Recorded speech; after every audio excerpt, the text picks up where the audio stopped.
नमस्कार। औद्योगिक प्रशिक्षण संस्थानों के व्यवसाय आईटी लैब के विषय टेट थ्योरी के पाठ्यक्रम में अंकित कंप्यूटर बेसिक्स एवं उसकी संरचना पर आपको आज मैं प्रशिक्षण प्रदान करूंगा।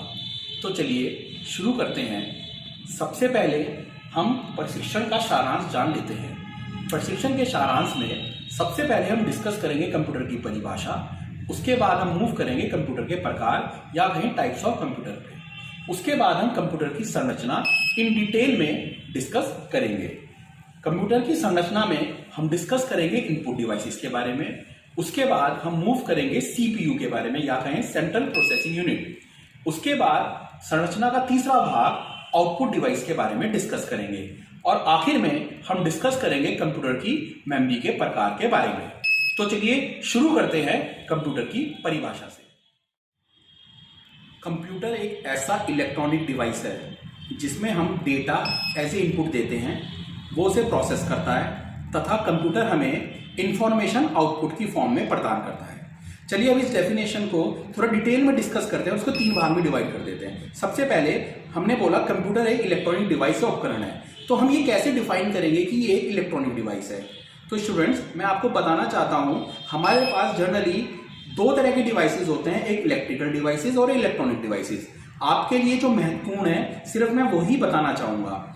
इलेक्ट्रिकल डिवाइसेस वो होते हैं जो हाई वोल्टेजेस पे काम करते हैं और इलेक्ट्रॉनिक डिवाइसेस वो डिवाइसेस होते हैं जो लो वोल्टेजेस पे काम करते हैं। हमारा कंप्यूटर लो वोल्टेज पे काम करता है, इसीलिए हमने कंप्यूटर को इलेक्ट्रॉनिक डिवाइस या इलेक्ट्रॉनिक उपकरण की कैटेगरी में रखा है। चलिए अब इसका दूसरा भाग डिस्कस करते हैं, जो भी हमने कहा इसके अंदर हम डेटा को इनपुट देते हैं, ठीक है, और लास्ट में हमने बोला कि आउटपुट हमें इंफॉर्मेशन की फॉर्म में मिलता है। तो यह जानना बहुत जरूरी है कि डेटा और इंफॉर्मेशन में क्या डिफरेंस है। मैं आपको इसे उदाहरण के फॉर्म में बताता हूं। सपोज कीजिए कोई इंसान जंगल में गया, उसने लकड़ी के गट्टर काटे और वो लकड़ी के गट्टर पड़े हैं। तो जो लकड़ी के गट्टर हैं अभी इसकी कोई वैल्यू नहीं है या हम इसका कोई नाम नहीं दे सकते, इसको हम बोलेंगे डेटा। लेकिन अगर वही लकड़ी का बंडल या वो लकड़ी का गट्टर किसी आरा मशीन में जाकर कुछ विभिन्न प्रकार की चीजें बन जाती हैं, जैसे कुर्सी, मेज या इत्यादि, इन सबको हम बोलेंगे इंफॉर्मेशन। तो फिर मैं शॉर्ट में बताता हूं, सिर्फ लकड़ी क्या है? लकड़ी एक डेटा है, लेकिन लकड़ी को जब प्रोसेस कर दिया जाता है किसी मशीन के द्वारा और जो हमारे सामने निकल के आता है विभिन्न प्रकार की आकृतियां, जैसे कि चेयर, टेबल, अलमीरा एक्सेट्रा, ये सब होती हैं इंफॉर्मेशन। मैं आपको एक और एग्जांपल देता हूं, जैसे कि आप कोई कुछ जंबल अल्फाबेट्स है, ANTPPIDA, ये सब रैंडम अल्फाबेट्स हैं, ये डेटा है, ये या कहें ये यूजफुल इंफॉर्मेशन है। जब इसको हम प्रोसेस कर देते हैं तो ये बन के आएगा INDIA, जो कि इंडिया क्या है? हमारे देश का नाम है। अगर ये रैंडमली आगे पीछे पड़े हैं तो एक डेटा है, लेकिन जब हम इसे प्रोसेस कर देते हैं निकल के एक वर्ड, एक नाम निकल के आता है, वो होती है इंफॉर्मेशन। सिमिलरली कंप्यूटर के अंदर जो भी कोई चीज हम इनिशियली इनपुट करते हैं वो होता है डेटा। कंप्यूटर उसको प्रोसेस करता है, और जो हमारे पास आउटपुट की फॉर्म में आता है वो होता है इंफॉर्मेशन। तो एक बार फिर मैं डेफिनेशन दोहरा देता हूं। कंप्यूटर एक इलेक्ट्रॉनिक डिवाइस है जिसके अंदर हम डेटा एज ए इनपुट देते हैं, वो उसको प्रोसेस करता है और लास्ट में यूजर को, जो कि हम हैं, यूजर को वो इंफॉर्मेशन आउटपुट की फॉर्म में प्रदान करता है। हमारा नेक्स्ट टॉपिक है टाइप्स ऑफ कंप्यूटर या कहें कंप्यूटर के प्रकार। इसके अंदर हम सबसे पहले डिस्कस करेंगे सुपर कंप्यूटर्स, जैसा कि नाम से ही पता लग रहा है, सुपर मीन्स बहुत बड़ा। इसका मतलब वो कंप्यूटर्स जो कि करोड़ों अरबों कैलकुलेशंस कुछ ही सेकंडों में कर देते हैं, उनको हम सुपर कंप्यूटर्स बोलते हैं। सुपर कंप्यूटर्स आम आदमी या हमारे जैसा आदमी को यूज करने के लिए नहीं बने हुए होते, ये एक्चुअली बने हुए होते हैं कुछ बहुत बड़े बड़े कामों के लिए। सुपर कंप्यूटर्स वो कंप्यूटर्स होते हैं जो कि जनरली गवर्नमेंट ऑर्गेनाइजेशंस के अंडर ही होते हैं और इस टाइप के कार्य ही करे जाते हैं जो कि बहुत कॉन्फिडेंशियल हो या जहां बहुत बड़ी बड़ी कैलकुलेशंस की आवश्यकता हो, जैसे कि वेदर फॉरकास्टिंग।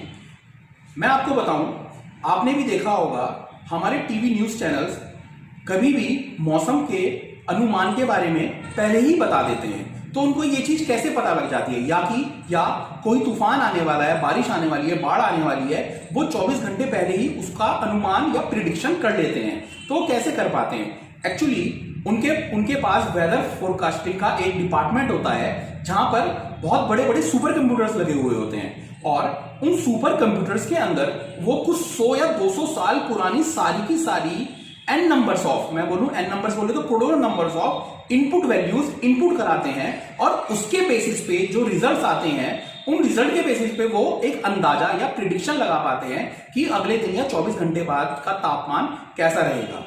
तो ये सिर्फ सुपर कंप्यूटर्स की हेल्प से ही पॉसिबल है। कंप्यूटर के प्रकार में हमारे दूसरे तरह का कंप्यूटर है मेन फ्रेम कंप्यूटर्स। जैसा कि हमने जाना, सुपर कंप्यूटर्स सुपर लेवल की कैलकुलेशंस करने के लिए उपयोग होता है। तो लेकिन कभी कभी हमारे पास ऐसी भी सिचुएशन आती है जहां हमें इतनी सुपर लेवल की करोड़ों कैलकुलेशंस की आवश्यकता नहीं होती, लेकिन हाँ हमें बड़ी कैलकुलेशन की आवश्यकता होती है। तो वहां पर हम यूज करते हैं मेन फ्रेम कंप्यूटर्स। मैं आपको मेन फ्रेम कंप्यूटर समझाऊंगा एक उदाहरण की हेल्प से। हम डिस्कस करेंगे बैंक्स का उदाहरण। अब बैंक्स हमारा एक ऐसा सिस्टम है, अगर आप कभी बैंक में गए हो, आपने देखा हो, आप बैंक के किसी भी काउंटर पे चले जाएं, आप अपना सिर्फ उन्हें अकाउंट नंबर बताएंगे और वो आपकी डिटेल एक्सेस करेगा। कहने का मतलब क्या है, मैं थोड़ा और डिटेल में बताता हूं।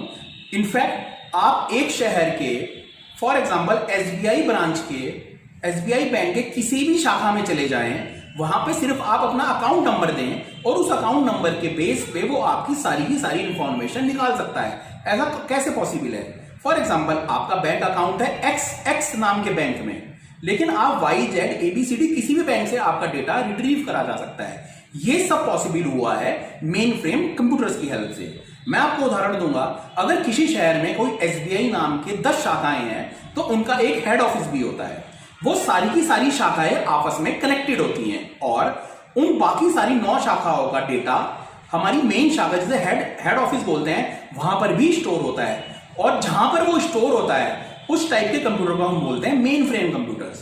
तो मेन फ्रेम कंप्यूटर एक ऐसा कंप्यूटर है जो कि बाकी सारी शाखाओं से या बाकी सारी मेन कंप्यूटर से भी कनेक्टेड होता है, और उस मेन फ्रेम कंप्यूटर्स के अंदर बाकी सारी शाखाओं पे हर कंप्यूटर का डेटा होता है। कोई भी अगर शाखा का कोई भी एम्प्लॉय अगर वो डेटा एक्सेस करना चाहता है तो वो मेन फ्रेम कंप्यूटर से उठा के उसके कंप्यूटर पर आ जाता है। इसका एक फायदा भी है, आपने कभी कभी देखा होगा, पहले जमाने में क्या होता था, बैंक में अगर कभी पानी भर जाता था, बाढ़ आ जाती थी या आग लग जाती थी, तो बैंक कर्मचारियों का और बैंक के जो खाता धारक होते थे उन सबका सारा डेटा ही वैनिश हो जाता था, खत्म हो जाता था बैंक्स के पास। बैंक्स को बहुत ज्यादा परेशानियां होती थी। इस वजह से जब कंप्यूटर एज आई, कंप्यूटर एज आने के बाद जब मेन फ्रेम कंप्यूटर जैसी हमारे पास टेक्नोलॉजी आई, तो अब ये कोई परेशानी नहीं है। अगर किसी छोटी शाखा में, फॉर एग्जाम्पल कंप्यूटर्स में तो एक्सेस हो ही रहा है, अगर आग लग जाती है, बाढ़ आ जाती है, कंप्यूटर खराब हो जाते हैं, तो भी कोई परेशानी नहीं है, क्योंकि वो सारा का सारा डेटा वहां के लोकल कंप्यूटर्स में तो है यही, वो सारा का सारा मेन फ्रेम कंप्यूटर्स में, मेन शाखा में भी स्टोर होता है। तो ये मैंने आपको एक मेन फ्रेम कंप्यूटर्स का एग्जाम्पल बताया है। मुझे उम्मीद है इससे आपको समझ आया होगा। अब मैं डिस्कस करता हूं तीसरे तरह की कैटेगरी ऑफ कंप्यूटर, जिसको हम बोलते हैं पर्सनल कंप्यूटर्स या माइक्रो कंप्यूटर। जी हां, आप सही पहचाने, पर्सनल कंप्यूटर्स या माइक्रो कंप्यूटर्स वो कंप्यूटर्स होते हैं जो कि एंड यूजर या कहें हमारे जैसा, मेरे जैसा या आपके जैसा यूजर जिनको यूज करता है। अभी आप मेरी जो वीडियो, ये जो आप मेरी वीडियो जो देख रहे हैं, जिस कंप्यूटर के माध्यम से आप देख रहे हैं, वो भी पर्सनल कंप्यूटर की कैटेगरी में ही आता है। जैसे कि मुझे लगता है आप इस समय मेरा वीडियो या तो ये अपने पर्सनल मोबाइल फोन से या अपने पर्सनल लैपटॉप से या डेस्कटॉप से देख रहे हैं। ये तीनों ही कंप्यूटर्स, ये तीनों ही पर्सनल कंप्यूटर्स की कैटेगरी में आते हैं। अब हम डिस्कस करेंगे अपने कंप्यूटर की संरचना के बारे में।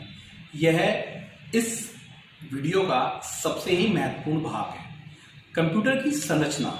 कंप्यूटर की संरचना में जैसा कि आप डायग्राम में देख रहे हैं, ये 3 पार्ट में डिवाइडेड है।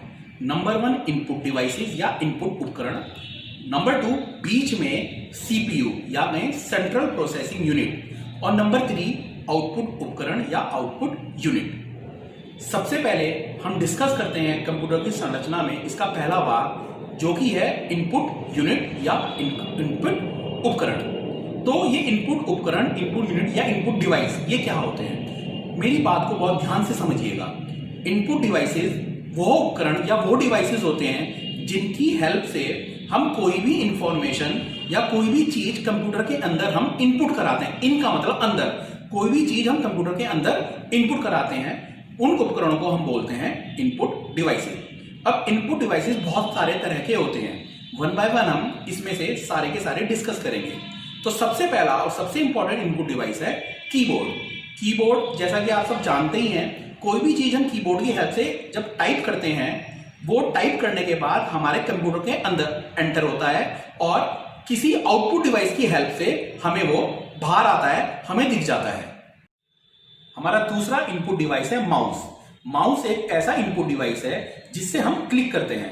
कोई भी चीज जब हम क्लिक करते हैं वो चीज हमारे कंप्यूटर के अंदर जाती है और अगेन किसी आउटपुट डिवाइस जो कि आमतौर पर मॉनिटर होता है उसकी हेल्प से हमारे पास सामने बाहर आ जाती है। हमारा तीसरा इनपुट डिवाइस है स्कैनर। स्कैनर एक ऐसा इनपुट डिवाइस है जिसके अंदर हम कोई भी हार्ड कॉपी, कोई भी पेपर हम उसके अंदर डालते हैं और वो हमारे प्रोसेस करके वो हमारे कंप्यूटर के अंदर जाता है, अगेन मॉनिटर की फॉर्म में, आउटपुट डिवाइस की फॉर्म में हमारे सामने बाहर आ जाता है। चौथा हमारा इनपुट डिवाइस जो हम डिस्कस करेंगे वो होता है माइक्रोफोन। माइक्रोफोन बोले या जिसको हम माइक भी बोलते हैं। अगेन आप शायद समझ ही गए होंगे, माइक एक ऐसा इनपुट डिवाइस है जो भी कोई चीज हम बोलते हैं वो हमारे माइक के अंदर एंटर होता है और हमारे किसी आउटपुट डिवाइस के माध्यम से बाहर आ जाता है। वो आउटपुट डिवाइस आमतौर पर माइक के कॉरस्पॉन्डिंग होता है स्पीकर।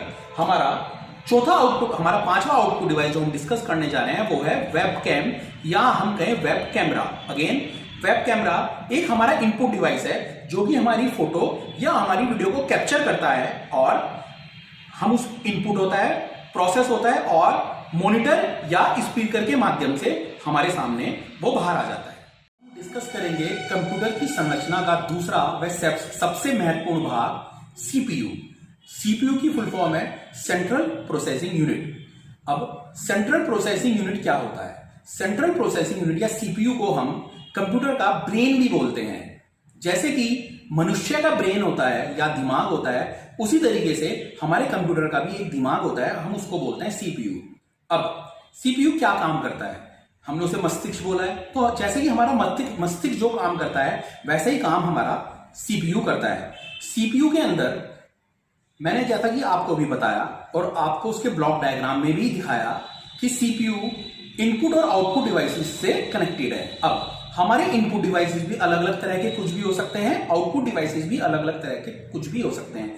हमारा सीपीयू इन इनपुट और आउटपुट डिवाइसेस को मैनेज करता है। एक बहुत इंपॉर्टेंट बात, बहुत महत्वपूर्ण बात, ध्यान से सुनिएगा।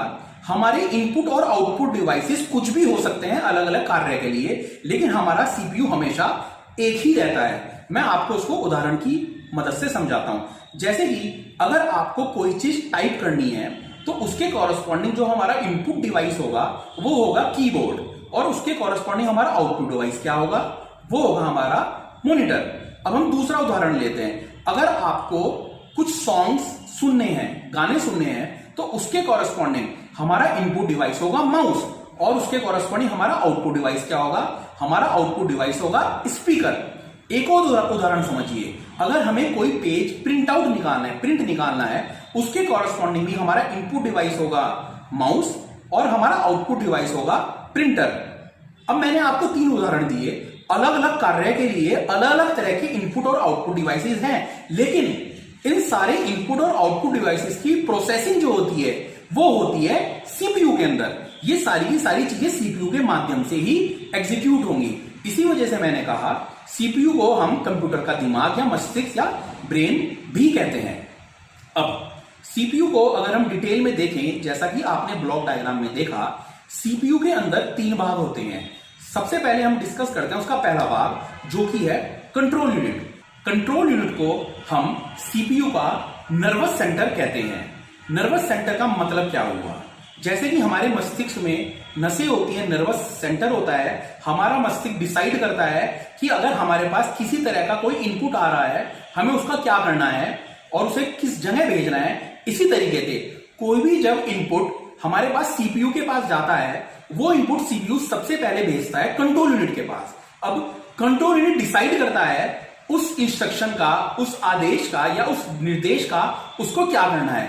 जैसा कि आपने ब्लॉक डायग्राम में देखा है, कंट्रोल यूनिट ये डिसाइड करेगा उस निर्देश को उसको एएलयू के पास भेजना है या उसको मेमोरी के पास भेजना है या डायरेक्टली उसको आउटपुट डिवाइस के पास भेजना है।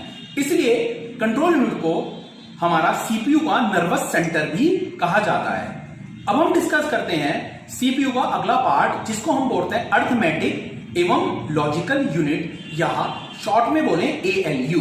अब जैसा कि इसके नाम से ही पता लग रहा है अर्थमेटिक एंड लॉजिकल, तो हमारे कंप्यूटर में जिस भी प्रकार की जब कैलकुलेशंस होती हैं, चाहे वो अर्थमेटिक हो जैसे कि प्लस माइनस मल्टीप्लाई या डिवाइड, या कुछ लॉजिकल कैलकुलेशंस हो जैसे कि क्या ये चीज इससे बड़ी है या छोटी है, इस टाइप की जब हमारे सामने गणनाएं या कैलकुलेशन आती हैं तो ये सारी कैलकुलेशन कंट्रोल यूनिट हमारी एएलयू के पास भेजता है तथा उसे प्रोसेस करके उसके रेस्पेक्टिव आउटपुट उपकरण के माध्यम से यूजर को दिखा देता है।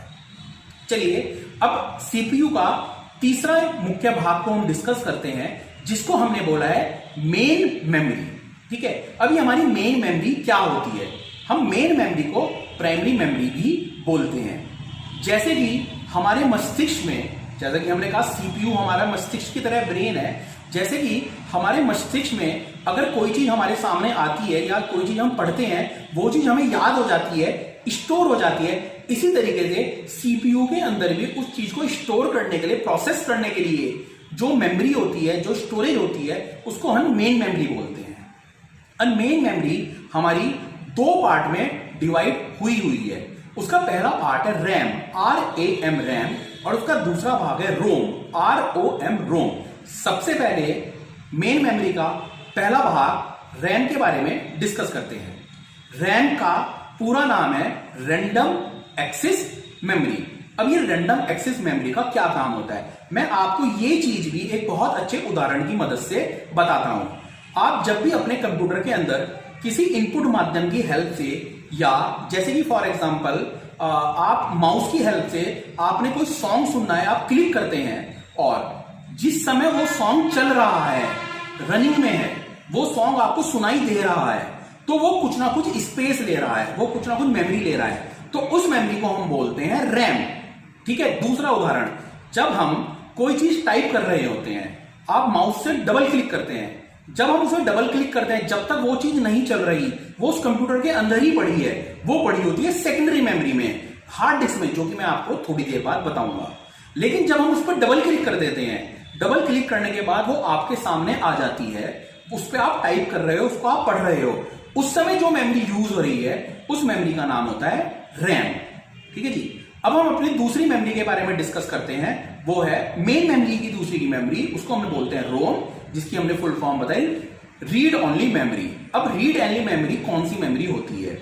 जब हम अपना कंप्यूटर स्टार्ट करते हैं, जब हम कंप्यूटर को ऑन करते हैं, बटन दबाते हैं, तो हमारे कंप्यूटर को जो पहली इंस्ट्रक्शन, पहला निर्देश जो मिलता है, जिस मेमोरी से मिलता है, वो मेमोरी होती है रोम। मैं फिर बताता हूं, हमारे कंप्यूटर को पहला आदेश जब मिलता है ऑन करते हुए ही, वो मिलता है बायोस से, उसको हम बायोस बोलते हैं, और बायोस जहां पे स्टोर होता है उस मेमोरी का नाम होता है रोम, रीड ओनली मेमोरी। मैं आपको रैम और रोम में भी डिफरेंस बताने का प्रयास करूंगा। सबसे पहले डिस्कस करते हैं रैम। रैम को हम बोलते हैं टेम्परेरी मेमोरी और रोम को हम बोलते हैं परमानेंट मेमोरी। ऐसा क्यों? रैम को हम टेम्परेरी मेमोरी इसलिए बोलते हैं, आपने भी शायद ये प्रैक्टिकली देखा हो। फॉर एग्जांपल, कभी हम रैम पे अगर कोई मूवी, कभी हम अपने कंप्यूटर पर अगर कोई मूवी देख रहे हैं, मैंने जैसा कि बताया, अगर वो मूवी जो चल रही है हम देख पा रहे हैं, वो जो मेमोरी यूज हो रही है वो मेमोरी है रैम। लेकिन जब हम अपना कंप्यूटर बंद कर देते हैं, अगर हम कंप्यूटर को दोबारा ऑन करते हैं, क्या वो फिल्म आप देख पाते हो? क्या आपको दिखती है? नहीं दिखती है। वो इसलिए नहीं दिखती है क्योंकि वो उस समय आपकी टेम्परेरी मेमोरी में होती है, रैम में होती है। तो जैसे आप कंप्यूटर बंद कर दोगे, वो वहां से गायब हो जाएगी। सिमिलरली, जो भी कुछ आप टाइप कर रहे हो, जो भी कुछ आप कंप्यूटर में जिस समय देख रहे हो, कंप्यूटर बंद करने के बाद वो सारी चीज रैम से गायब हो जाती है। अगर उस चीज को आपको दोबारा देखना है तो आपको वो कंप्यूटर ऑन करने के बाद उस फाइल पे दोबारा डबल क्लिक करके खोलकर देखना पड़ेगा। इसी वजह से रैम को हम टेम्परेरी मेमोरी कहते हैं। रोम को हम परमानेंट मेमोरी इसलिए बोलते हैं क्योंकि रोम के अंदर जो भी कुछ इंस्ट्रक्शन लिखी गई हैं, जो भी कुछ सॉफ्टवेयर, जो भी प्रोग्राम लिखे गए हैं, वो आपने या मेरे जैसे यूजर्स ने नहीं लिखे हैं। वो मैन्युफैक्चरिंग के टाइम पे जो कंपनी के, जैसे कि इंटेल सबसे बड़ी कंपनी है जो कि रोम बनाती है, वो जो भी कुछ इंस्ट्रक्शंस लिखी हुई होती हैं वो इंटेल उस समय उसमें परमानेंटली रोम में लिख देता है। लिखने के बाद वो हमारे मदरबोर्ड पे उसको चिपका देता है, उसको आप और मैं चेंज नहीं कर सकते। इसी वजह से उसको हम परमानेंट मेमोरी कहते हैं। दूसरा डिफरेंस, रैम को हम वोलेटाइल मेमोरी बोलते हैं। वोलेटाइल, अगेन वोलेटाइल का मतलब हिंदी में होता है जो कि चीज उड़ जाती है, जैसे कि हमारी गैस होती है ना, गैस, पेट्रोल, ये वोलेटाइल होते हैं, अगर इसको हम ढक्कन खोल दें तो उड़ जाएगी। सिमिलरली रैम भी एक वोलेटाइल मेमोरी है, रोम नॉन वोलेटाइल मेमोरी है। बात वही है, रैम के अंदर जो भी कोई चीज होती है, जब तक वो आपके कंप्यूटर ऑन है, जब तक आप देख रहे हो, जब तक रहेगी। लेकिन जैसे आप कंप्यूटर को बंद कर दोगे वो उसमें से उड़ जाएगी। लेकिन अगर आप उसको सेव कर दोगे तो वो नहीं उड़ेगी, अगली बार आप उसको ओपन कर सकते हो। लेकिन जो हमारी रोम होती है, रोम के अंदर आप कंप्यूटर जितनी बार बंद करो, जितनी बार खोलो, रोम के अंदर से कोई भी चीज उड़ती नहीं है। यही दो रैम और रोम के बीच में इंपॉर्टेंट डिफरेंसेस हैं। चलिए अब हम सीपीयू का तीसरा भाग डिस्कस करते हैं, जो कि है आउटपुट डिवाइस। जैसा कि आपने ब्लॉक डायग्राम में भी देखा होगा, हमारा आउटपुट डिवाइस सबसे आखिरी में रखा हुआ है। अब आउटपुट उपकरण या आउटपुट यूनिट या आउटपुट डिवाइस क्या होते हैं? वो डिवाइसेस जिनकी हेल्प से कंप्यूटर हमें जो इंफॉर्मेशन वापस करता है, प्रोवाइड करता है, वो प्रोसेसिंग के बाद, वो होते हैं आउटपुट डिवाइसेस। उसका सबसे पहला उदाहरण है मॉनिटर। मैं आपको पहले भी बता चुका हूं, हम कीबोर्ड की हेल्प से कुछ भी इनपुट करते हैं, कंप्यूटर से प्रोसेस करता है, और जो चीज हमें दिख रही है, जिस माध्यम से दिख रही है, वो हो गई हमारा मॉनिटर, और वो की हमारा पहला आउटपुट डिवाइस है। हमारा दूसरा इंपॉर्टेंट आउटपुट डिवाइस है प्रिंटर। जैसा कि आप समझ ही गए होंगे, हम अपने इनपुट डिवाइस कीबोर्ड की हेल्प से कोई कमांड देते हैं, हमारे कंप्यूटर के अंदर सीपीयू के अंदर वो जाके प्रोसेस होता है, और प्रिंटर की हेल्प से वो पेपर की फॉर्म में वापस आ जाती है, बाहर आ रही है। इसलिए प्रिंटर हमारा दूसरा आउटपुट डिवाइस है। हमारा तीसरा इंपॉर्टेंट आउटपुट डिवाइस है प्रोजेक्टर। शायद कभी कभी आपने देखे होंगे, बहुत बड़े बड़े पर्दे होते हैं, उन पर्दों के ऊपर जब हमें कोई चीज बड़ी एनलार्ज फॉर्म में देखनी होती है तो पर्दों पे डालकर दिखाते हैं। तो वो जो चीज उस इमेज को या उस वीडियो को बड़ा कर रही है और हमें दिखा रही है, बाहर आ रही है, उस डिवाइस को हम बोलते हैं प्रोजेक्टर। चौथा हमारा बड़ा इंपॉर्टेंट आउटपुट डिवाइस है स्पीकर। हमें अगर फॉर एग्जांपल गाने सुनने हैं, वीडियो देखनी है, हम अपने माउस जैसे इनपुट डिवाइस पे क्लिक करते हैं, सीपीयू से प्रोसेस करता है, और हमारे स्पीकर से वो चीज बाहर आ जाती है साउंड की फॉर्म में। तो ये था हमारा चौथा और इंपॉर्टेंट आउटपुट डिवाइस। इस भाग में हम डिस्कस करेंगे टाइप्स ऑफ मेमोरी, या कहें मेमोरी के प्रकार। हमारी मेमोरी दो प्रकार की होती है, पहली प्राइमरी मेमोरी, दूसरी सेकेंडरी मेमोरी। प्राइमरी मेमोरी को हम मेन मेमोरी भी बोलते हैं। मेन मेमोरी या प्राइमरी मेमोरी अगेन दो पार्ट में डिवाइडेड है, रैम, रोम। प्राइमरी मेमोरी या मेन मेमोरी के बारे में हम पिछले भाग में डिस्कस कर चुके हैं। तो इस भाग में हम डिस्कस करेंगे सेकेंडरी मेमोरी या ऑक्सिलरी मेमोरी के बारे में। अब ये सेकेंडरी मेमोरी या ऑक्सिलरी मेमोरी क्या होती है? सेकेंडरी मेमोरी या ऑक्सिलरी मेमोरी वो मेमोरी होती है जो कि हमारा डेटा परमानेंटली स्टोर करती है। उदाहरण के तौर पर, जब भी हम अपना कंप्यूटर ऑन करते हैं, हमारे कंप्यूटर्स के अंदर कुछ हमें फाइल्स दिखती हैं। वो फाइल्स हमारी एक्सेल की फॉर्म में हो सकती हैं, वर्ड की फॉर्म में भी हो सकती हैं, पीडीएफ की फॉर्म में भी हो सकती हैं, इमेज, ऑडियो या वीडियो की फॉर्म में भी हो सकती हैं। तो वो जो सारी की सारी फाइलें जो हमारे कंप्यूटर की मेमोरी में ऑलरेडी से पड़ी हुई हैं, वो सारी की सारी फाइल्स एक्चुअली सेकेंडरी मेमोरी में पड़ी है। सेकेंडरी मेमोरी विभिन्न प्रकार की होती है, जैसे कि hard disk, pen drive, CD, DVD व मेमोरी कार्ड। मैं आपको बताना चाहता हूं ये सारी मेमोरीज के बीच में डिफरेंस क्या है। जैसे कि हम अगर अपनी बात करें, हमारे पास भी विभिन्न प्रकार की मेमोरी या स्टोरेज यूनिट्स होती हैं, और स्टोरेज यूनिट्स का जो डिफरेंशिएशन है वो उसकी कैपेसिटी या क्षमता के हिसाब से हमने कर रखा है। फॉर एग्जांपल, अगर हमें कुछ कम डेटा लिखना है तो हम अपनी पॉकेट में एक डायरी रखते हैं। डायरी भी तो स्टोर ही कर रही है ना। लेकिन अगर हमें कुछ ज़्यादा डेटा लिखना होता है तो हम अपने पास एक कॉपी रखते हैं। थोड़े और ज़्यादा के लिए हमारे पास एक बड़ा रजिस्टर होता है। लेकिन जब हमारे पास और कुछ ज़्यादा डेटा होता है तो हम बैग रखते हैं। बैग का भी साइज अलग अलग होता है, हमारी कैपेसिटी अलग अलग होती है हमारे डेटा की स्टोरेज के हिसाब से। इसी प्रकार हमारे जो कंप्यूटर की सेकेंडरी मेमोरी भी है वो भी स्टोरेज के हिसाब से डिफ्रेंशिएट हुई हुई है। सबसे पहले हम डिस्कस करेंगे हार्ड डिस्क के बारे में। हार्ड डिस्क का आमतौर पर आजकल के समय में साइज कम से कम 1 टेराबाइट से लेके कुछ बहुत टेराबाइट तक होता है। हार्ड डिस्क हमारे कंप्यूटर के अंदर सीपीयू के अंदर इंस्टॉल होती है। जो भी कोई डेटा हमारा कंप्यूटर में स्टोर हुआ होता है वो सब हमारा हार्ड डिस्क के अंदर होता है।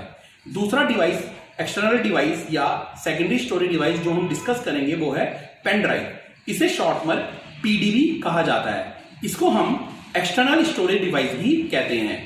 पेन ड्राइव की भी क्षमता अलग अलग होती है। वह 4, 8, 16, 32, 64 से लेके 128 जीबी या उससे ज्यादा तक भी उपलब्ध होती है। हमारी क्षमता के हिसाब से हम उस पेन ड्राइव का चूज करते हैं। तीसरी हमारी जो सेकेंडरी मेमोरी है वो है सीडी। सीडी को हम कॉम्पैक्ट डिस्क भी बोलते हैं। सीडी हमारी एक ऐसी सेकेंडरी स्टोरेज डिवाइस है जिसका साइज हमेशा फिक्स होता है, जो कि लगभग 440 MB के आसपास या 700 MB के आसपास होता है। चौथा हमारा आउटपुट डिवाइस है डीवीडी। डीवीडी भी एक ऐसा स्टोरेज डिवाइस है जिसकी क्षमता फिक्स होती है, जो कि लगभग 3.5 से 4 GB के आसपास की होती है। हमारा पांचवा स्टोरेज डिवाइस है मेमोरी कार्ड। मेमोरी कार्ड एक ऐसा स्टोरेज डिवाइस है जो कि हमारे मोबाइल फोन्स के अंदर यूज होता है। अब मैं आपको एक बहुत इंपॉर्टेंट बात अपने टॉपिक को एंड करते हुए बताना चाहता हूं। Primary memory, secondary memory. Primary का मतलब होता है जो चीज पहले एक्सेस होती है, सेकेंडरी का मतलब बाद में एक्सेस होती है। हमारा कंप्यूटर होता है, कंप्यूटर के साथ जो पहले कनेक्टेड होती है उसको वो मेमोरी होती है प्राइमरी मेमोरी, और कंप्यूटर से जो बाद में कनेक्टेड होती है वो सेकेंडरी मेमोरी। कुछ इस तरीके से होता है हमारा सीपीयू, हमारी प्राइमरी मेमोरी जो कि रैम, और फिर हमारी सेकेंडरी मेमोरी। अगर कंप्यूटर को किसी डेटा की आवश्यकता होती है और वो अगर हार्ड डिस्क में या किसी और सेकेंडरी मेमोरी में पड़ा हुआ होता है तो वो सबसे पहले सेकेंडरी मेमोरी से उठकर हमारी प्राइमरी मेमोरी में आता है जो कि रैम होती है, और उसके बाद किसी आउटपुट डिवाइस के माध्यम से जैसे कि स्पीकर या मॉनिटर, उसके माध्यम से यूजर को दिख जाता है। तो मैं आपको ये एक ब्लॉक डायग्राम छोटा सा समझाने की कोशिश कर रहा था। आज मैंने कंप्यूटर बेसिक्स एवं उसकी संरचना पर आपको प्रशिक्षण प्रदान किया है। आशा है आपको यह प्रशिक्षण भविष्य हेतु मददगार होगा। धन्यवाद।